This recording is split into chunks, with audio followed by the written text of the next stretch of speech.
సామాజిక రచయితల సంఘం మహబూబాబాద్ జిల్లా అధ్యక్షునిగా కొనసాగుతున్నాను. శీర్షిక మనసా నీకు ఒక మాట చెప్పాలి. మనసా నీకు ఒక మాట చెప్పాలి, నా మాట నువ్వు వినాలి. నీ అదుపులో నేను ఉండాలి. అదుపు తప్పిన ఎవరికైనా అధోగతి, బతుకు బాట తిరోగమనం. మనసు మోగది మాటలు రానిది అన్నాడు మహాకవి ఆత్రేయ. కానీ మనసు చెప్పినట్లు వినకపోతే యుద్ధాలు వచ్చి బలిదానాలు జరిగాయి.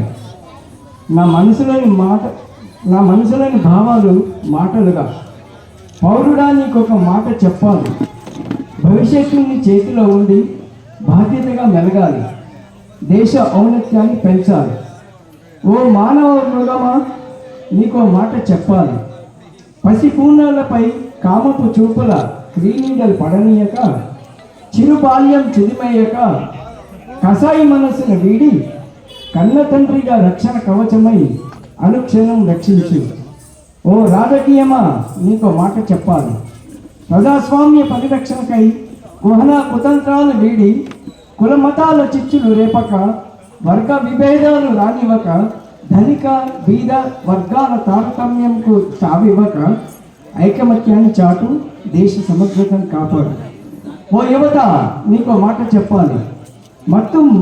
మత్తు మారక ద్రవ్యాలకు చెడు వ్యసనాలకు గురికాక, కాలయాపన చేయక, కన్నవారి కళలు కళ్ళలు కానుక, స్వశక్తియే జీవితాల తొలిమెట్టుగా భావించి ఎదిగిన కొద్దీ ఒదిగి ఉంటూ ఉన్నత శిఖరాలు అధిరోహించి దేశ కీర్తి పతాకం ఎగరవేసి విజేతగా నిలువు. ఓ కుటుంబ పాలకుడా నీకో మాట చెప్పాలి. నాటి పిల్లలే నేటి వృద్ధులు, నేటి మీ పిల్లలు మీరు రేపటి వృద్ధులు.